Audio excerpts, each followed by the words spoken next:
Padini ni brand Malaysia ke brand luar?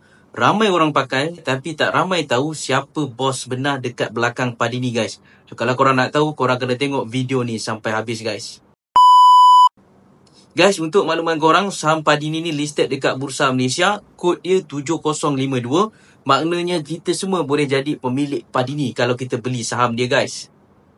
Yang paling best, Padini ni sebenarnya memang milik rakyat Malaysia. Antara pemegang saham terbesar dia adalah Yong Pang Chuan Holding 43.7%, KWSP 7.8%, Tabung Haji pun ada.